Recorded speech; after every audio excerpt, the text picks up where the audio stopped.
జై సేవలాల్. నిన్న ఏదైతే 31 ఈరోజు సెప్టెంబర్ 1 నాడు జరిగినటువంటి బంజారా భవన్లో జరిగిన సుదీర్ఘ చర్చల అనంతరం ఏదైతే తెలంగాణలో నిరుపేద అమాయక గిరిజన లంబాడా బంజారా ప్రజలపై జరుగుతున్నటువంటి దుష్ప్రచారాన్ని అడ్డుకట్ట వేయడానికి ఈరోజు జాతి మేధావులు, రాజకీయ నాయకులు, కుల సంఘాల నాయకులు, ఉద్యోగులు, విద్యార్థులు ఒక కార్యాచరణను ప్రకటించడం జరిగింది. అందులో భాగంగా తెలంగాణలో ఉన్నటువంటి ఏదైతే లంబాడీల యొక్క మూలాలను కూడా ఏ విధంగా సమాజానికి ప్రచురించాలి, ఏ విధంగా బహిర్గతం చేయడంతో పాటుగా వలసవాదులు కాదు మూలవాసులు అనే విధంగా లంబాడీలను గుర్తించే విధంగా సమాజం మమ్మల్ని ఏదైతే ముద్ర వేసిందో దాని నుంచి బయటికి తీసుకురావడంతో పాటుగా సుప్రీంకోర్టులో ఏదైతే మాజీ ఎంపీ మరియు ప్రస్తుత ఎమ్మెల్యేలు లంబాడీలు గిరిజనులు కాదు, వారికి గిరిజన చట్టాలు వర్తించవు, రిజర్వేషన్ వర్తించకూడదని చెప్పేసి అప్రజాస్వామికంగా అన్యాయంగా సుప్రీంకోర్టులో కేసు ఫైల్ చేయడం జరిగింది. మరి దీనికి కూడా గౌరవ దేశ ఉన్నత న్యాయస్థానం సుప్రీంకోర్టు అటు కేంద్ర ప్రభుత్వానికి ఇటు రాష్ట్ర ప్రభుత్వానికి కూడా రిజైండర్ అడగడం జరిగింది. మరి ఈరోజు తీర్మానంలో భాగంగా యావత్ తెలంగాణలో 40 లక్షల పైచిలుకున్న లంబాడీల తరఫున రాష్ట్ర ప్రభుత్వానికి కూడా బంజారా భవన్ వేదికగా రిక్వెస్ట్ చేయడం జరుగుతూ ఉంది. ఏదైతే ఆనాడు 1976 నాడు అప్రజాస్వామికంగా దొంగదారిన లంబాడీలు గిరిజనులుగా వచ్చారా, లేదా పార్లమెంట్లో చట్టం ఆమోదించిన తర్వాతనే గెజిట్ పాస్ అయిందా అనేది కూడా రాష్ట్ర ప్రభుత్వము సుప్రీంకోర్టుకి తెలియజేయాల్సిన అవసరం ఉంది. మరి అదేవిధంగా ఏదైతే సమాజం కూడా ఈరోజు మీడియా మిత్రులు, సమాజం, ఇంటెలిజెన్స్ వర్గాలు కూడా తప్పుడు ప్రచారాలను, అపోహలకు తావివ్వకుండా దేశంలోనే ఒక పార్లమెంట్లో గెజిట్ పాస్ అవడం ద్వారానే ఈరోజు లంబాడీలు మరియు అదే రోజున ఎరకల యానాదులు కూడా రిజర్వేషన్లో గెజిట్లో భాగస్వాములయ్యారు. మరి దానిని రాష్ట్ర ప్రభుత్వం పరిధిలో లేదు, మరియు రాష్ట్ర హైకోర్టులో పరిధిలో లేదు, సుప్రీంకోర్టు పరిధిలో లేనటువంటి అంశం ఇది కేవలము పార్లమెంట్లో మాత్రమే ఒక చట్టాన్ని, ఒక కులాన్ని తీయాలన్నా, ఒక కులాన్ని కలపాలన్నా కానీ రాజ్యాంగ పరిధిలో, అది ముఖ్యంగా పార్లమెంట్ పరిధిలో జరగవలసిన అంశము.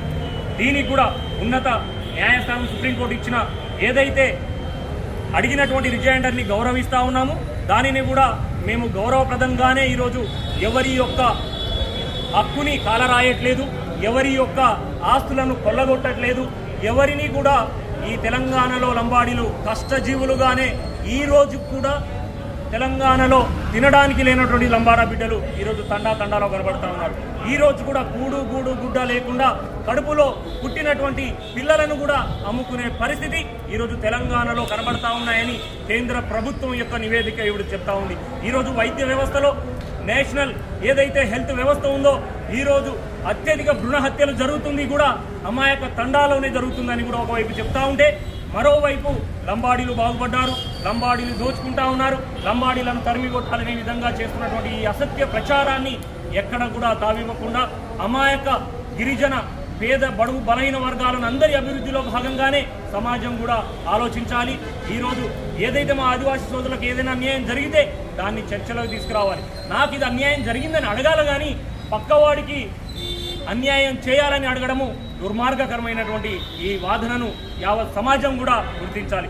మనకు జరిగినటువంటి లోటుపాట్లను, మనకు జరిగినటువంటి అన్యాయాలను పోరాడి హక్కులను సాధించుకోవాలి తప్ప వేరే వారికి వస్తున్నటువంటి వాడిని కాలరాయడం అనేది రాజ్యాంగ వ్యతిరేకము, ప్రజాస్వామ్య వ్యతిరేకం అనేది కూడా ఈరోజు తెలంగాణ రాష్ట్ర ప్రభుత్వం మరియు అదేవిధంగా తెలంగాణ సమాజం కూడా గ్రహించాలి. అమాయక గిరిజన మధ్య చిచ్చుపెట్టి రాజకీయాలు చేయాలని చేస్తున్నటువంటి వారిని ఎట్టి పరిస్థితిలో సహించకూడదని చెప్పేసి కూడా ఈరోజు తెలంగాణ లంబాడీ సమాజం ఒక సమావేశంలో తీర్మానం చేయడం జరిగింది. మరి దీనిని కూడా కట్టుదిట్టంగా రాబోయే రోజుల్లో గిరిజనుల మధ్య ఆనాడు 2017లో మీరు చేసినటువంటి కుట్రల వల్లనే ఆదిలాబాద్లో కొట్టుకొని చచ్చిపోయినటువంటి దుస్థితి చూశాం. ఈరోజు మరలా లంబాడీలు, గోండ్లు, ఎరకలు, యానాదులు, కోయలు కొట్టుకొని చచ్చే పరిస్థితిని కూడా ఈరోజు రాష్ట్ర ప్రభుత్వం సహించకుండా వెంటనే కట్టుదిట్టం చేసే విధంగా సుప్రీంకోర్టుకి వెంటనే తీర్మానం పంపించాలి. మరియు గౌరవ రాష్ట్ర ముఖ్యమంత్రి వర్యులు కూడా ఇటువంటి అపోహలకు తావివ్వకుండా ఎవరి వాటా ఎవరి హక్కుని వారు కాలరాయకుండా ఏదైతే బాబాసాహెబ్ అంబేద్కర్ ఇచ్చినటువంటి రాజ్యాంగ హక్కులను ఎవరిని కాలరాసినా కానీ తప్పుడు ప్రచారం చేసినా కానీ ఆ పార్టీలో ఉన్న వారిని కూడా నిర్దాక్షిణ్యంగా సస్పెండ్ చేయాలని కూడా తెలియజేస్తా ఉన్నాం. ఈ రోజు వారు కాంగ్రెస్ ప్రభుత్వంలో ఉన్నారా, కాంగ్రెస్ పార్టీలో ఉన్నారా, లేదంటే బీజేపీలో ఉన్నారా, టీఆర్ఎస్ లో ఉన్నారా అనేది పక్కన పెడితే ఎవరి స్వార్థ ప్రయోజనాలు ఎవరికి ఏమవుతున్నాయనేది దృష్టిలో ఉంచుకొని అమాయక గిరిజనులు ఆదివాసులు కొట్టుకొని చచ్చిపోకుండా వెంటనే గౌరవ ముఖ్యమంత్రి వర్యులు కూడా అటువంటి చర్యలకు తావిచ్చినటువంటి స్వయం బాబురావు కావచ్చు, తెల్లం వెంకట్రావు కావచ్చు, వారిని కూడా పార్టీ చేస్తుందా లేదంటే పార్టీకి సంబంధం లేదా డిక్లేర్ చేయాలి.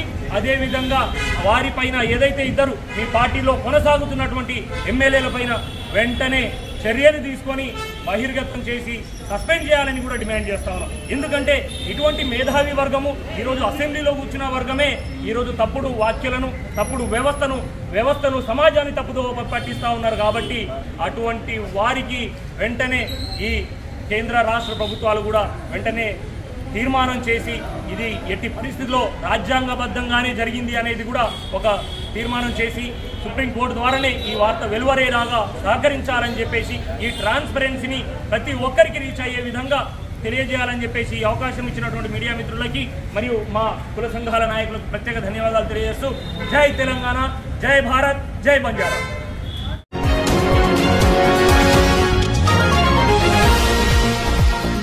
విలేకరులు కావాలను ప్రజా సమస్యలను వెలుగులోకి తీసుకొస్తూ శరవేగంగా రాజకీయ పరిస్థితులపై వాస్తవ కథనాలు అందిస్తూ అనతి కాలంలోనే ప్రజాదరణ పొందిన D6 టీవీ ఛానల్లో 2 తెలుగు రాష్ట్రాల D6 టీవీ న్యూస్ ఎలక్ట్రానిక్ మరియు మీడియాలో బ్యూరోలు, స్టాపర్లు, ఆర్సీ ఇన్ఛార్జ్లు, మండల రిపోర్టర్లు కావాలను.